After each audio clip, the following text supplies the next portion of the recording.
All right. So title slide, you heard my introduction. We'll have this panel with experts. And first, I want to go through the Schoolings platform in a little bit. So again, Schoolings is the platform that we use for all things college and career planning for the district.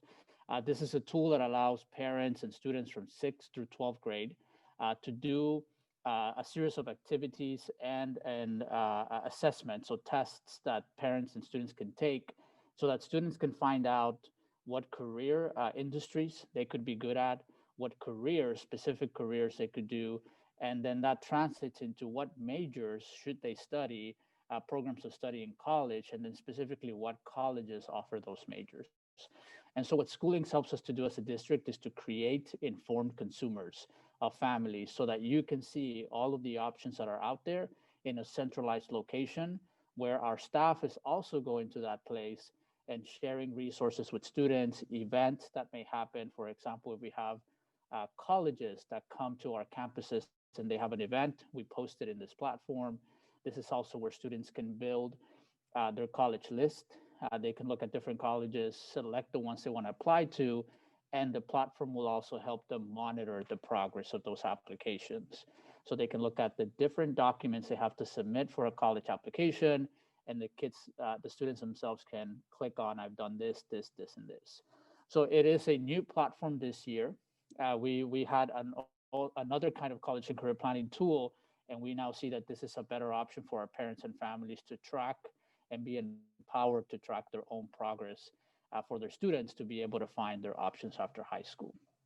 So I'm going to show you a little bit of what it looks like, but basically, in order for parents to log into Schoolings, all of your kiddos, if you have a kiddo from 6th through 12th grade, they already have access to the platform. They can log in through their single sign-on. So that's ClassLinks, basically the same thing as when they log into Canvas.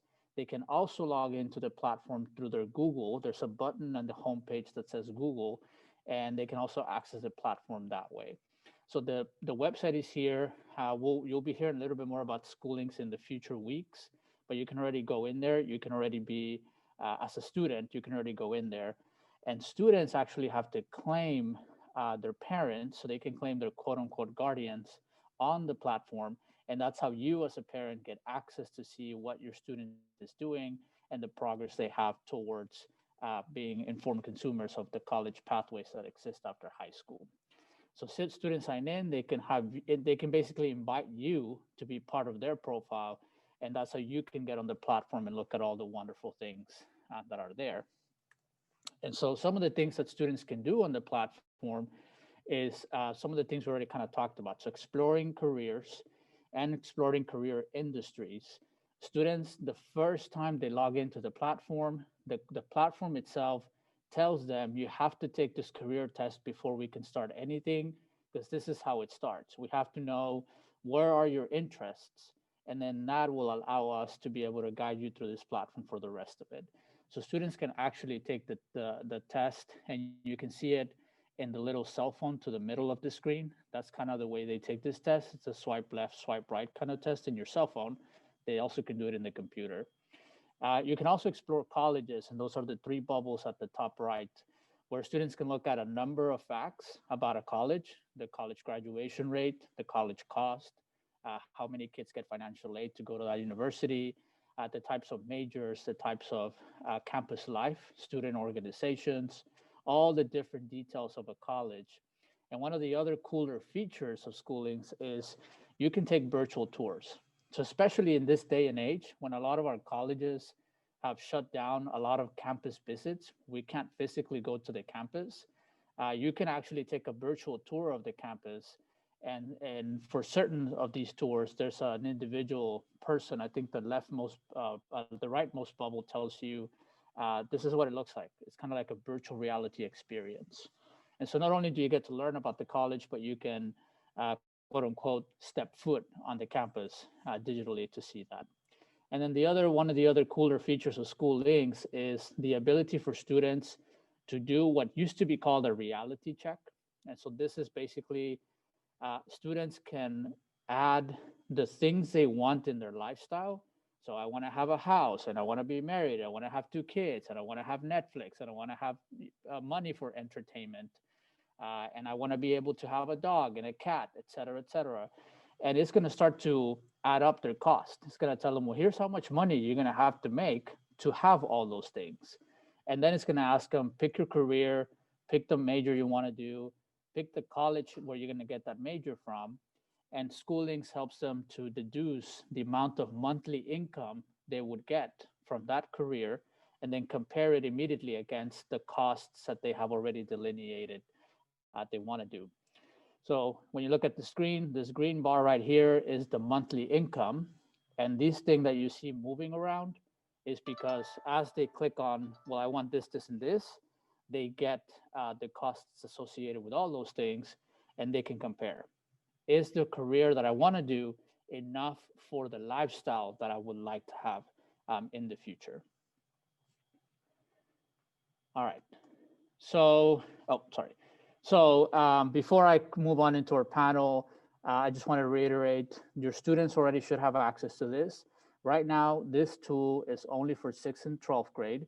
We are working to get something for kinder through 5th grade, but really the focus for this tool right now is 6th through 12th. They already have access to the tool, and you as a parent can be invited by your student to the platform. It's a very simple process, and then you'll be able to access all of the features that your students are already accessing that can help them be much more informed consumers of the options that they can have after high school. Any questions on the platform before I move on to the panel?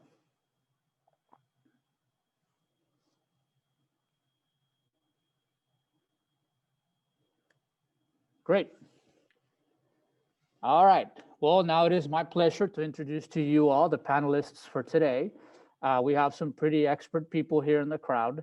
As was introduced earlier, we are the Office of Post-Secondary Initiative. So that's fancy for we are the college counselors or advisors for the district.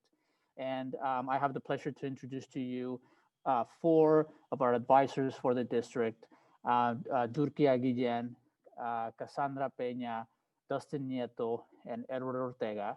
Durkia, Cassandra, and Edward are currently stationed at Sam Houston, Lanier, and Highlands High School, respectively.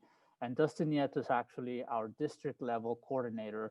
So his job is to support the work of Durkia, Cassandra, and Edward so that they can have all the resources necessary to do their college advising. So these are folks that only dedicate their time to helping students right now in our high schools to make decisions about what colleges to research, where to apply, all the documents for financial aid, for scholarships, basically everything that has to happen starting in the 11th grade to about the day 1 of college. Basically, they'll keep following them after they graduate and check up on them to make sure they continue to complete all the steps so they can get to college day 1. So I'm happy to stop talking because then I'll just ask questions and they'll be able to take it over.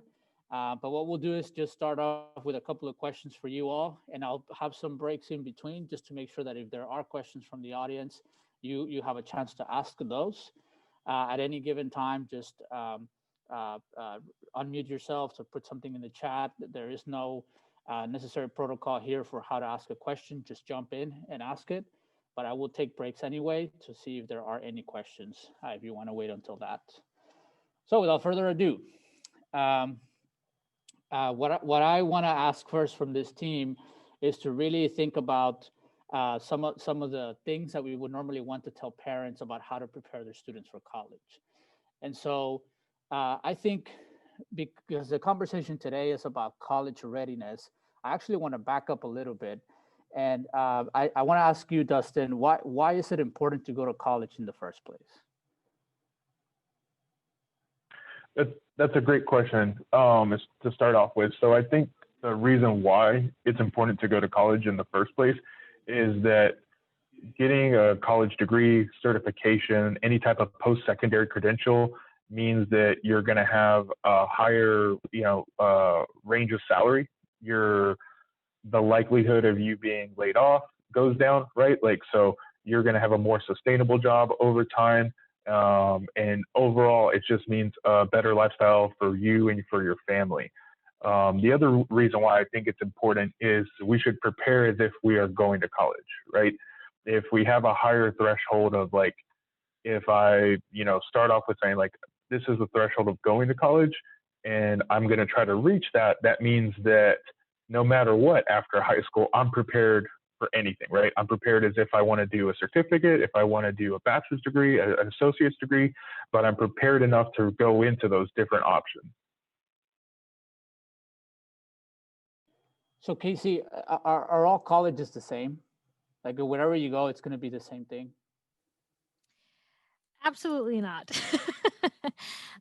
Colleges are, if you want to compare colleges in terms of similarity, I would say that the opportunities in terms of resources are generally the same. Like, for example, tutoring services, supplemental instruction for extra help with courses. But when it comes to the size of a college campus, the career opportunities within that college in terms of like the programs that they offer, that's all different. So I always use the example of my nursing students who are just very set on in nursing and they decide that their dream school is Rice University. Well, I always have to tell them be careful because Rice University doesn't have a nursing program. And so colleges have very particular opportunities for students. So it's important to start research early.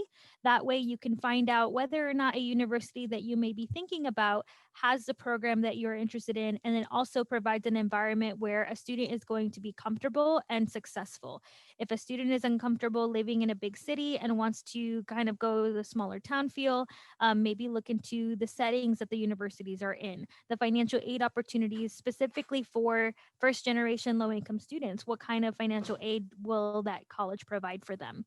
And so those ingredients, their college advisors at their respective high school will help them figure out.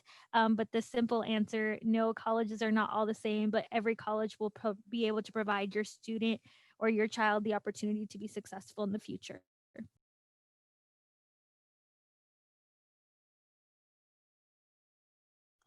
So if I'm a high school student, I could probably get into a job today, right after I graduate from high school, make a okay living, maybe find a job $15 an hour, and that's a decent living right now. So why should I take the time to add years of study?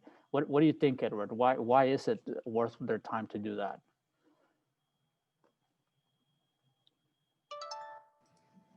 Okay, sorry, I had some trouble getting my unmute button. Students want to prepare, they want to, we're advocates of post-secondary education, right? We know that the value of your education is going to increase your work experience. It's going to be able to elevate you to that next level when you're going in for that career. Yes, you could go ahead and get a job right out of high school, which is great. And there are some jobs that pay very well, right? I always tell students a job is a job. It's a journey of the burro, right? Because they exchange your money for your time. And there's only 24 hours within a day, okay? And a career, when you're chasing a career, you're exchanging your knowledge for money, right? So they're paying for your knowledge. So you could always increase your knowledge and get paid for that versus get paid for your time, which, like I said, there's only 24 hours in a day. So whether it's a certificate, whether it's a degree, whether it's a 2-year degree or a 4-year degree, you want to continue that education, right? So you have welders, there's no 4-year degree to become a welder, but there's all these different certifications where you can make great money as a welder, right? But for a doctor, there's no certification to be a doctor. You have to get your 4-year degree, you have to go get your master's, you have to get your doctoral, become an MD, and so forth like that. So the amount of time that you put into your education is going to pay off in your career. So we always make sure that kids know that we're not trying to get them just into a four-year university. We're trying to get them to continue their education because we want to expand their knowledge, right? We want to expand their skills. So that way, at the end of the year, and by the end of the year, I mean, by the time they want to retire, they have created the opportunities to live a better quality of life that their parents worked so hard for them to get to, you know? So that's one of the things that we always tell our students. A job is a journey of the broke. They pay for your time. But career is what we push. They pay for your knowledge, and you could always increase that. Great point. And in thinking about continuing education, we do have a question in the chat about the district having a team that reaches out to our graduates during their first year of college to encourage them and guide them. Dustin, you want to tell us a little bit about our college alumni advisors? Yeah, so we're a little different than most districts in Texas. You really only find this model in charter schools or even some private schools. But what we have is 2 full-time staff called college alumni advisors, and they track every single SAISD graduate after their first year of high school. They do different things to remind them of hey, this financial aid application's going on. If you need help, we're here to support you, or this is some scholarship opportunities that you could take advantage of. But there's an entire 2-person full-time staff team dedicated to just our alumni. They've actually had a lot of different events starting with the class of 2020. They actually met over 300 graduates in the past couple of weeks, just kind of see just to do a check-in, right? Hey, how's it going? How's this? How have the first couple of months been going on? And this is all students. It doesn't matter if the student enrolled in college, not enrolled in college. They're reaching out to all students, especially in that first year.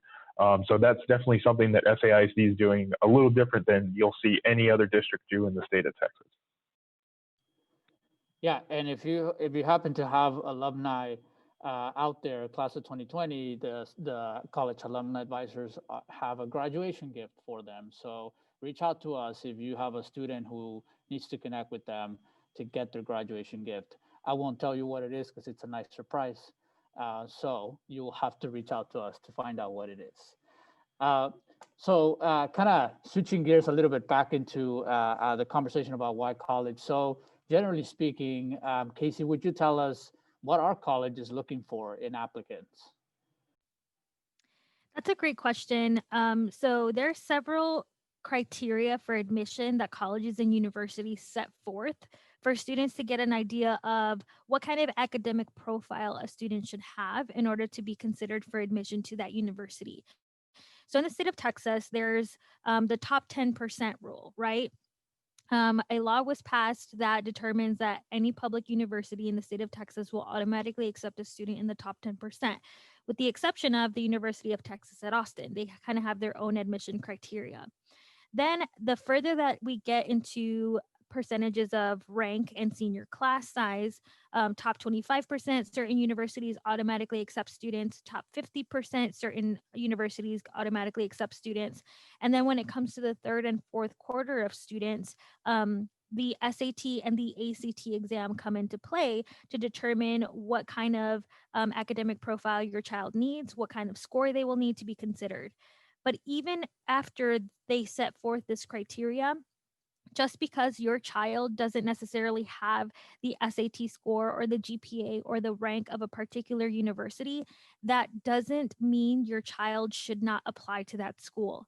Every single year throughout my 6 years experience of being a college advisor, I always have a student outside of the top 6% get accepted into the University of Texas at Austin with a pretty substantial financial aid package because they have written an amazing, strong essay that speaks to the student's lived experience and how they want to pursue a career at a university level and impact their community upon getting that degree. The letters of recommendations from teachers that speak to the profound abilities of that student also plays an amazing role. And so, if your child knows of these teachers who have impacted their lives and their academic journeys throughout high school, have them reach out to them to write those letters of recommendation. Reach to those English teachers to help you with that essay, because an SAT or an ACT exam score or a rank or a GPA should never be the gatekeeper of the possibilities for your child. So, colleges do have an idea of the type of student that they want, but colleges also understand that certain students students don't have the same benefits as other particular districts. So they really want to look into that essay and those letters of recommendation to show that that student and your child is capable and worthy of that college education. And so get together with your college advisor, get together with those advocates for your child, because we can help build a strong foundation for a good college application so they can get into the schools that they want and have them get an educational opportunity regardless of where it is. So that's a good transition into some of the 12th grade year, right? 'Cause I think what I would like to do is kind of go down the line. So we can start with 12th grade, and it's October for the school year. What should seniors have done already? And any of you can jump on that one. And what should they do basically from here till the end of the semester? So October 1st, the FAFSA opened for financial aid for colleges. Also on October 2nd, the TASFA became available. So the FAFSA and the TASFA are two different types of financial aid applications that students can submit in order to be considered for financial aid. So for my US citizens and permanent residents, the FAFSA is the free application for federal student aid. That typically tells us as college advisors and your student and family whether or not your child is eligible for the federal Pell Grant, and that is $6,345 every year that your child is in school. So to open October 1st, so throughout this whole month of October, we're helping students and their families submit that financial aid application. But for my Hi, who are you? so for my hi. So for my Hi, students this is who I don't really know where she's at. what was that? Where she's at. Okay. So for my students who were born outside of the United States and are my dreamer students, or you have a DACA social security number, you guys are eligible for the TASFA, which is the Texas application for state financial aid. So the state of Texas has set aside a $5,000 grant for those students who want to continue their education on the university level, whether that's a 2-year education, a 4-year education, or even a certificate program. And so don't allow citizenship status to prevent you from believing that there's no opportunities of financial aid for you, because there are. And once we submit that financial aid application for your child with you and your student in the month of October, for the rest of the year, they should still be applying for scholarships, because every single day for the rest of this year, there's going to be a scholarship deadline with a different scholarship award and different scholarship criterias and requirements. So your student needs to be very aware of those opportunities. Every month, we send out a scholarship packet with those scholarship deadlines in that month.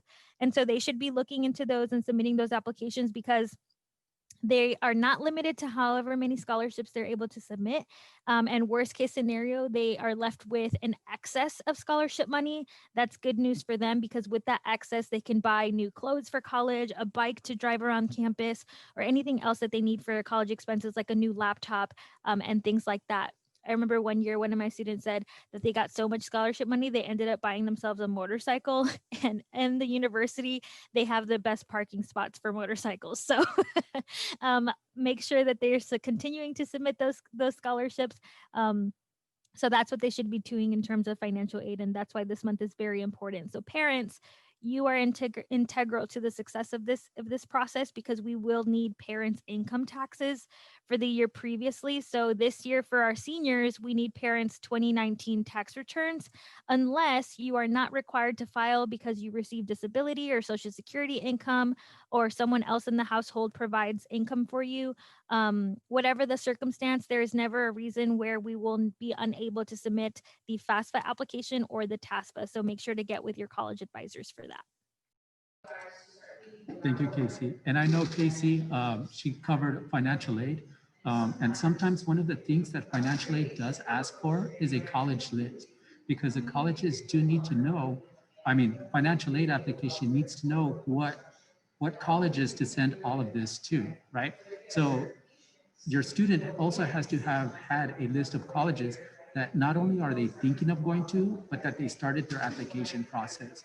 So earlier, I know right now we're focusing on financial aid, so we're doing a big push to get students to do their financial aid. But at the beginning of the year, in August and September, we were helping students create their profiles for their admissions applications. And that's one of the other important things that needs to get done. So if your student hasn't started right now, they need to jump on two application processes, right? One is the admissions application, and then the other one is going to be the financial aid application. And for admissions applications, there's different platforms depending on what school the student wants to go to. You have your Apply Texas, which is generally for all of the state schools and a majority of the private schools here in the state of Texas. And then you have the Common App as well as the coalition application. So you have to check with your university or your college that you want to go to see which application format that they're going to go ahead and utilize. There's also a lot of private schools that use their own application process online. So it all depends on, like I said, what college you're going to go to or university. That'll determine what application process you are going to go ahead and need. And like Casey was mentioning about letter of recommendations earlier, those are things that they're going to need also. So a couple of the items, there's a lot of checklist items that we hand out to our students, right? She mentioned some checklist items for financial aid. Well, admission has its checklist items as well. So you're going to have that application. There is an application fee. A lot of colleges require application fees. Yes, I was just about to get into that, right? And they do need letters of recommendations. Not all schools require letters of recommendations, but those are things that you're going to have to research to see what the school does require. But in general, it's letters of recommendations. There's essays that might be required as well. The SAT, the ACT score, some schools don't require that, but sometimes they'll ask you for your TSI testing score. So there's all these different admissions requirements that the schools are going to ask for. Right? So one university might ask for certain documentation, while a second university asks for a second type of documentation. One of the important things for if the student here is here in SAISD, we had a school day SAT and a school day ACT for the students, all right?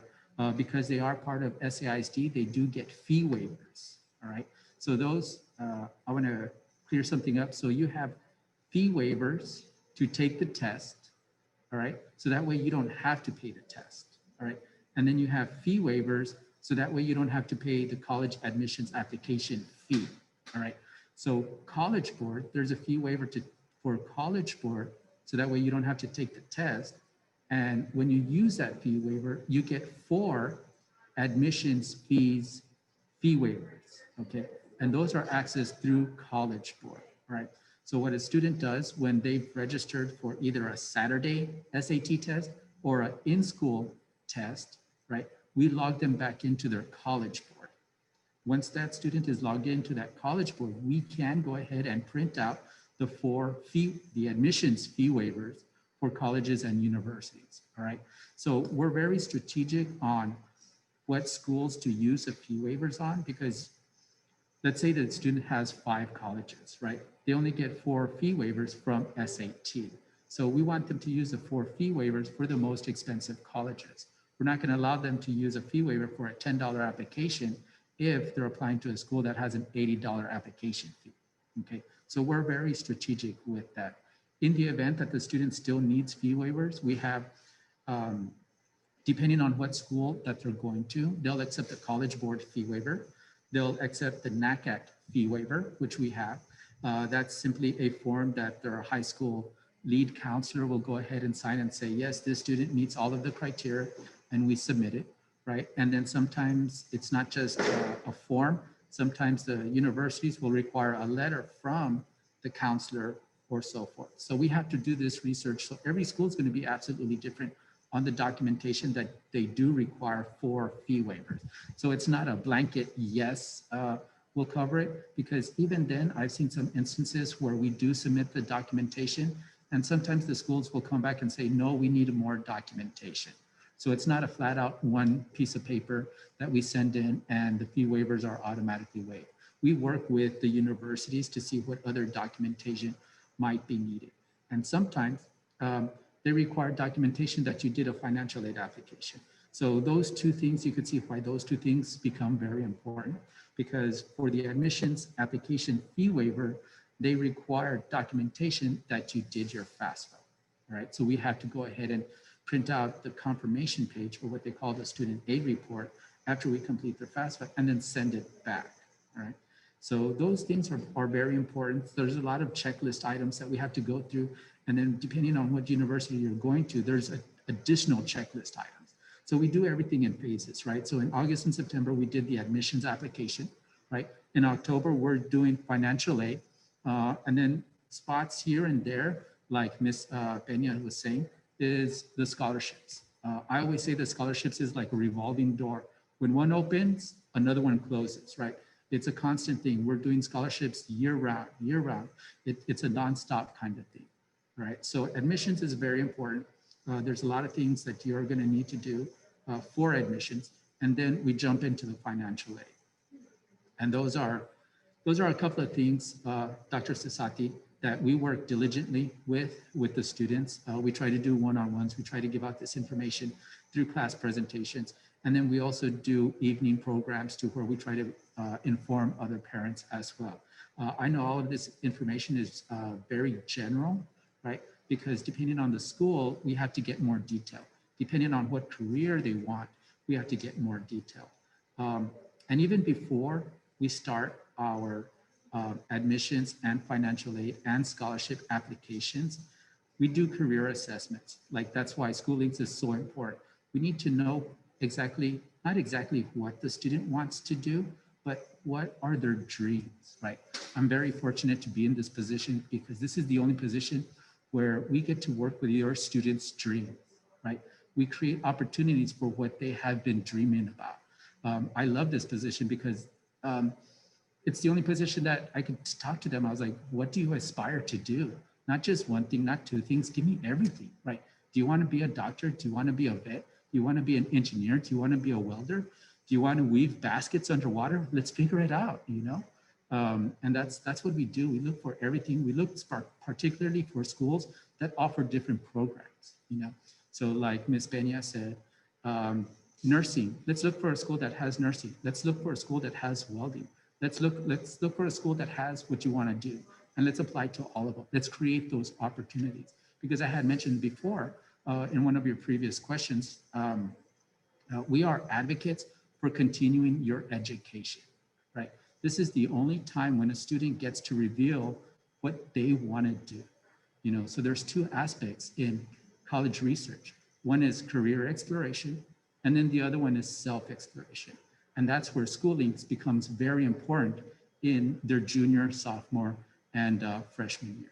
And I think that might be a good segue if you want to continue on that one. It can be, Edward. Thank you. And Okay. But I think to clarify your or summarize your point, there are two kinds of fees that are associated with the college application process. The one to the college to apply to the college, and the one to apply to take the SAT and the ACT. And as a district, we cover the cost of the SAT when the students take it in school. And usually that happens on a Wednesday. They're happening, I think the next one is October 14th, correct me if I'm wrong, for the district. And so that one is free to all students in the district. When students take the Saturday SAT or ACT, then they could qualify for a fee waiver to take those tests. And then to your point about the college application fees, there are a number of different waivers we could apply depending on the student's situation. But generally speaking, the waiver criteria tends to fall under income levels or participation in certain programming. And that I think our point is, get with your college fund advisors because they can help you navigate that rather than you having to navigate it yourself. And so I appreciate that explanation, Edward. That was good. To your second point about going further down the line, all of this would be very reactive if we start in the 12th grade. So what do we have to do in the 11th grade, Dustin, to be ready to ensure we have that list? We can be ready to apply starting senior year.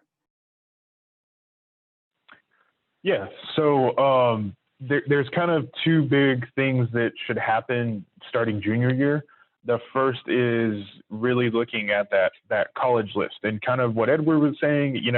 In order to get a really good college list, it kind of starts.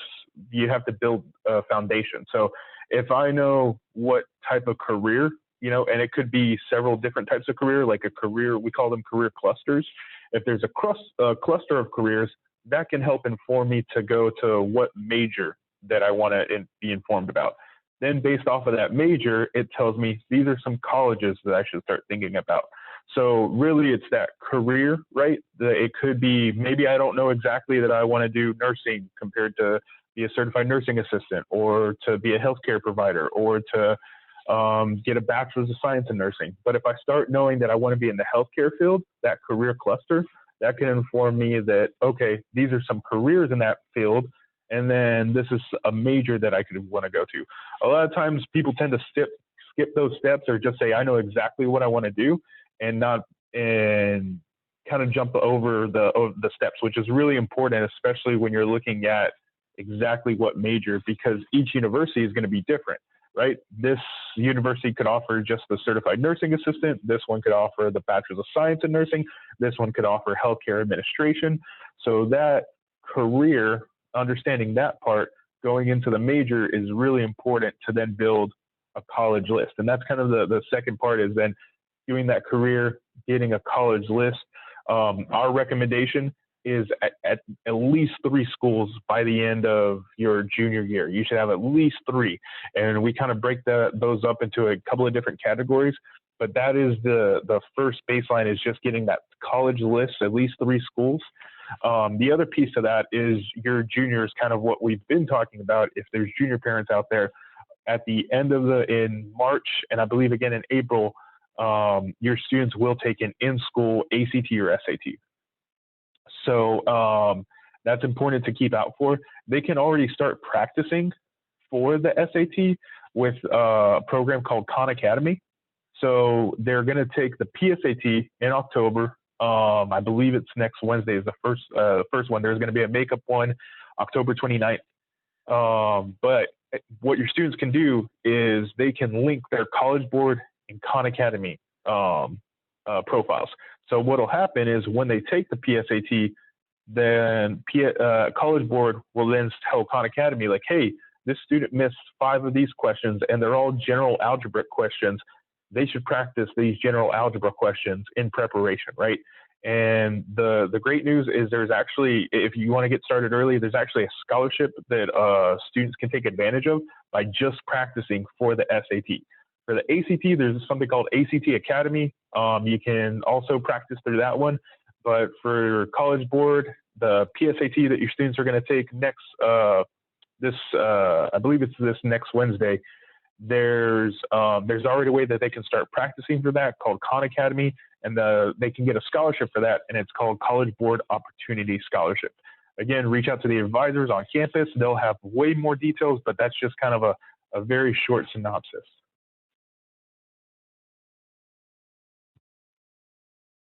Thank you for that. And I think this is a good time, because we've mentioned a couple of times already, some of these things can get tricky and nuanced very fast. And we have Dolores asking if we need to make an appointment with you, if we want to meet. And for our audience, it's important to know all of our high schools, except for a couple, have a college-bound advisor, or at least have a counselor at the school. Where the college fund advisor's responsibility is really to talk about all of this, and they can help guide the students. So today we have these folks representing the group, but in fact we have college fund advisors at all of our high schools that have seniors today to help them through this. So to Dolores's point, I will let all of you kind of say your own response, because it may be a little bit different at each high school, but how does a parent get to you? I'll go ahead and start. So every single student at Lanier High School has been sent an invitation to our virtual Lanier College and Career Hub. On that Canvas page, you will see on the homepage the Calendly link for Mr. Frausto and myself. So this year, Mr. Frausto and I have decided to split our seniors by last name. So I have students with the last name A through MA. So my Martinez's, Maldonados, Maciels, and Mr. Frausto has the seniors with the last name MC through Z. And so any parent with those last names as well can schedule an appointment with us through Calendly. There's a text box at the bottom. If you would like to meet with us in person, just go ahead and type in person so we can prepare our college and career hub for you and sanitize the areas in which we will be meeting with you in. We're limiting our space to only 2 in-person meetings within the hour, just for your safety and ours. We also have all of our partners Calendly and virtual online appointments on our Canvas as well, because we have a specific 11th grade college advisor, which is Miss Braley, our Trinity College Advising Corps member. And we have a financial aid advisor, a Good Samaritan advisor, a San Antonio Education Partnership advisor, and a UT outreach advisor, and a project stay. So there's so many people in the Lanier College and Career Hub that are ready to help your student with their college and career process. So definitely make sure that your students are logging into their emails, accept that Canvas invite for the Lanier College and Career Virtual Hub, and then we can get started on setting up those appointments with you and your student for the year. And then I'm one of the college bound advisors at Highlands High School. So we've been reaching out to parents and to students through our lists as well to set up an appointment. So we do the same thing as far as if you want to come meet with us on campus, we can. But our campus will meet with you outside. They're not letting any parents in at this moment. So we'll do a curbside meeting. They have a table set up for us outside, so where we'll meet with you. But then we also have Zoom meetings, one-on-one Zoom meetings. We could do that, or we could do by phone. Most parents right now, they've been meeting with us by phone. It's just easier for them than to navigate the Zoom links that we do have and so forth like that. But we've been reaching out, and then when parents reach out to us as well, we're more than happy to set up an appointment. That's our process here at Highlands. I know everybody's a little bit different, but yeah, you could definitely reach out to your college bound advisor. Sometimes we have parents that have met with the counselors, and then the counselors will refer them to us. So we know that our counselors are also talking to parents. And then when it comes up to college questions, they refer them to us, and then we make appointments that way as well. So we're trying to be very flexible through this season, because we know it's difficult to reach you guys, and it's difficult for you as parents to reach us as well. So we appreciate your patience with us. We are diligently trying to reach out to everybody as best as we can.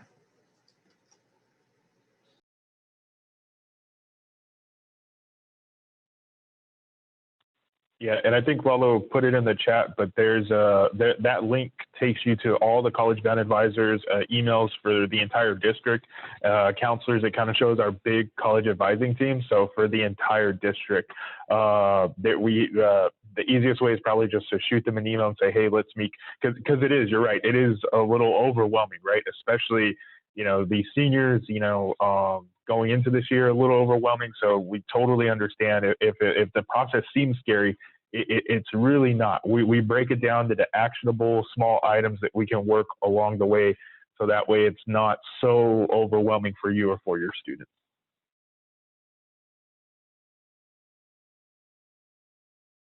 Yeah, that's great. That's great. Thank you, guys. And I think one of those small action items that we have kind of touched on but haven't really dug deep into is the importance of taking those tests seriously. The SAT, the PSAT, ACT, TSI. It's like there's all these acronyms that we have so many tests to star.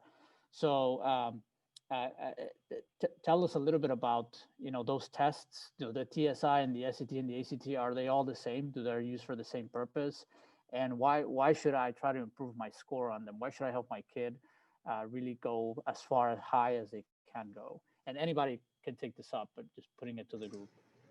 All right. Well, they measure. So I'll go ahead and go. I already started talking. The TSI, the SAT, and the ACT, right? I like to tell students that SAT and the ACT is, you could look at it as an admissions test, right?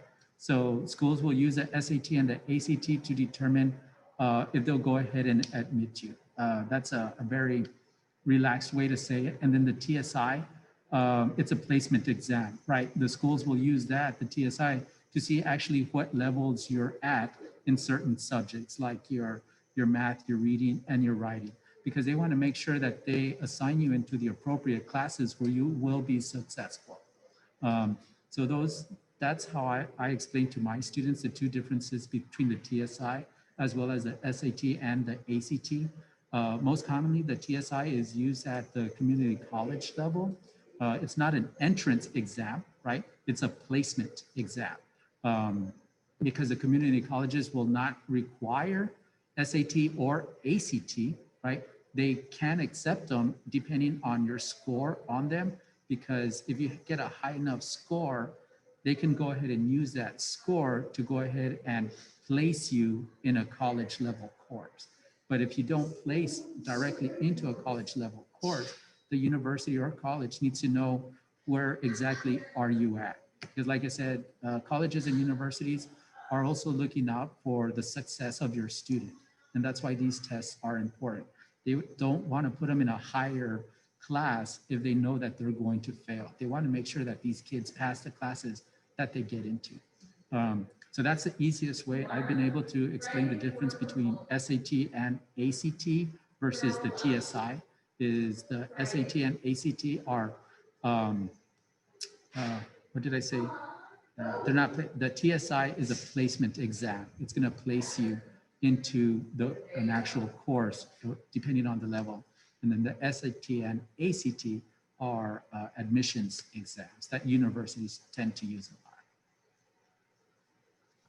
So what about the PSAT? Because that one comes before 12th grade or even 11th grade. What's the difference there? Why is that one happening earlier than this other ones? What do you think, Dustin? Yeah, so the PSAT, an easy way to explain it, it's the SAT's little brother, right? So it's the practice exam for the SAT. So what ends up happening, whether your students in 8th grade, 9th grade, 10th grade, 11th grade, they're given this exam based off of what they should be learning or what's on track for them for that year, right? So a good way to look at this is when I take the SAT, this is like the overall, college ready test score that I need to have. Based off of those test scores starting as early as 8th grade, it can tell you if you're on track to meeting college readiness. It's kind of like a check-in point.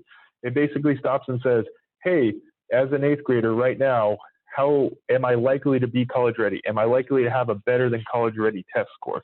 So those tests are kind of like little checkpoints throughout the year that kind of say, hey, is this student on track to being college ready? And the reason why it's important to be college ready is because it means less time, less money that you'll have to spend in college, right?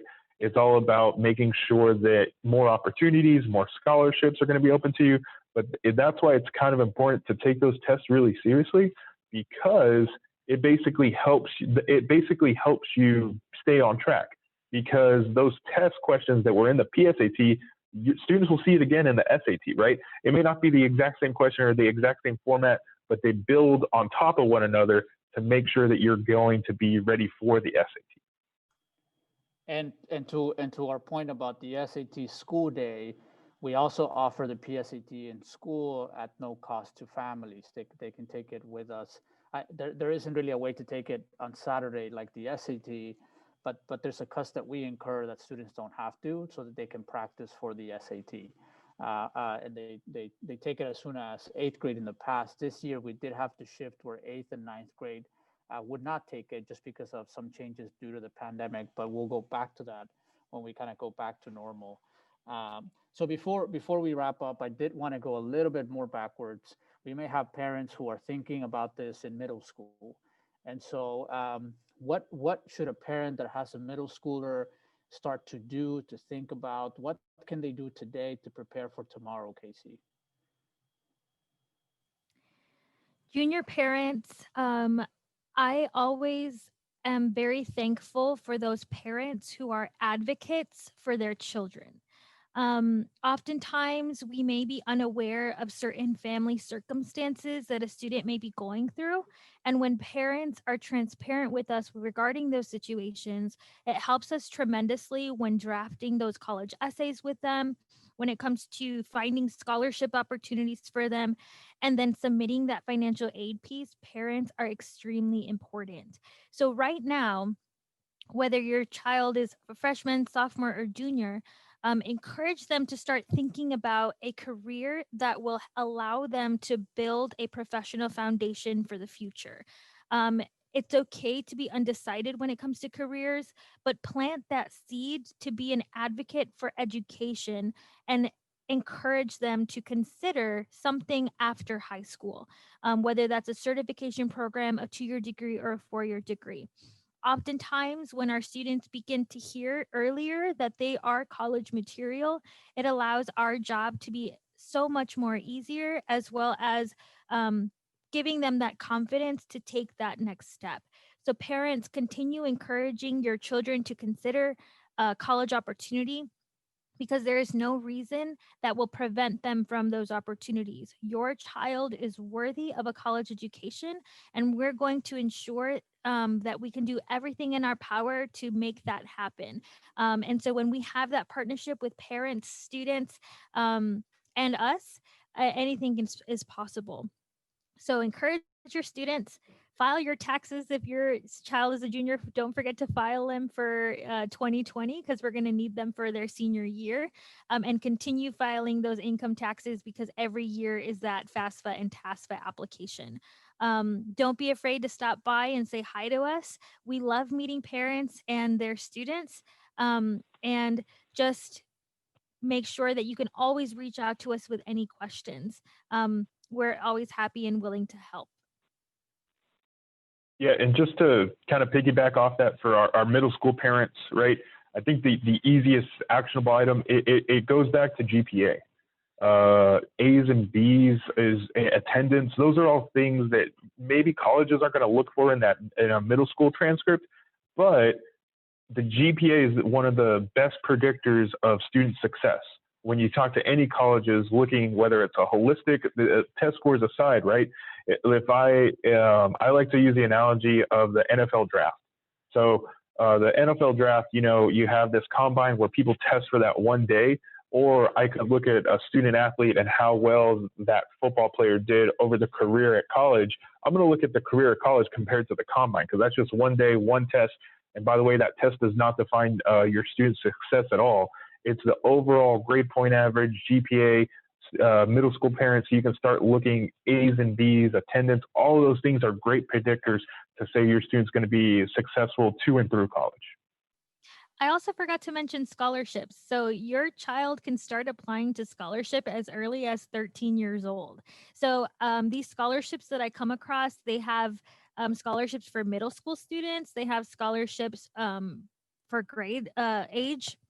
And these scholarship packets that we're sending out every single month, we provide little sentences underneath it with the brief requirements. And I believe there's 3 or 4 this month for students at least 13 years of age. And I believe there was a middle school one that I came across. I didn't quite put it in the scholarship packet, but if you reach out to a college advisor or those counselors, you can start earning scholarship dollars now, whether your child is 9th grade, 10th grade, 11th grade, 12th grade.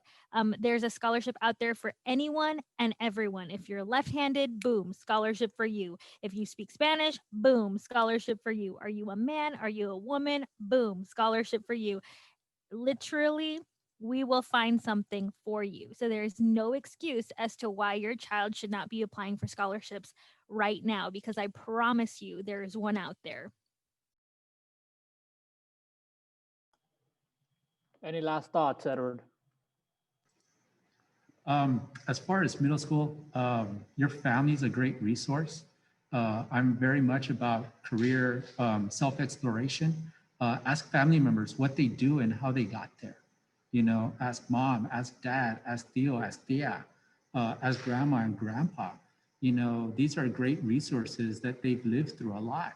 And so your child, if they're in middle school, they could start asking these great resources. Hey, what job did you do? If the student doesn't know what they want to do, they could start asking around. I think that's a great starting point for a lot of our students who feel that they don't know how to navigate through all these resources they have.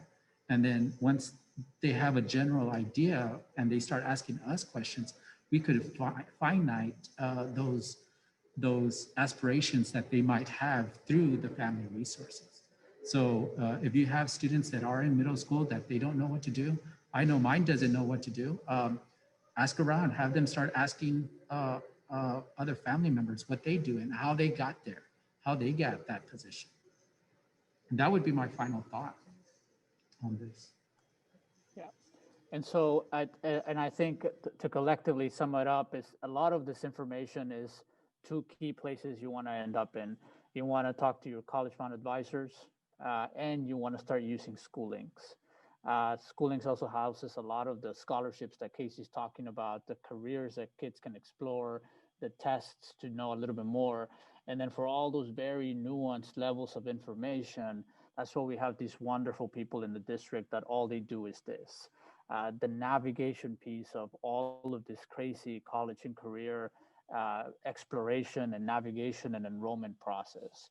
And so the team here follows the kiddos pretty much all the way to day one of college. So that means they follow them through the summer so that our graduates, our seniors, are not left behind or left in the middle, fall through the cracks because they couldn't get to somebody to answer their questions and be able to get to their next level. Are there any questions from the audience before we close out? And you can put it in the chat. You can unmute yourself. Up to you. Hi, Rita Sanchez here. I just want to say thank you to the panel for all of the information and for answering my questions as I put them through the chat. I really appreciate it. As a parent of a 10th grader, we're forging that path ahead of us, and this is good start to good information to really get organized and get ready, set to go for next year and this year with his PSAT. So thank you.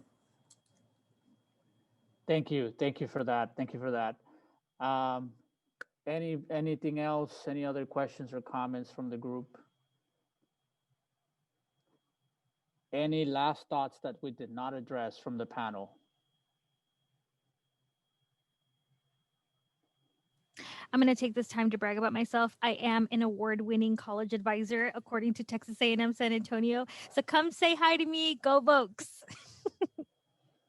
Yeah, we got some celebrities among our group here. Thank you. We appreciate we appreciate the privilege of your time. This was fun.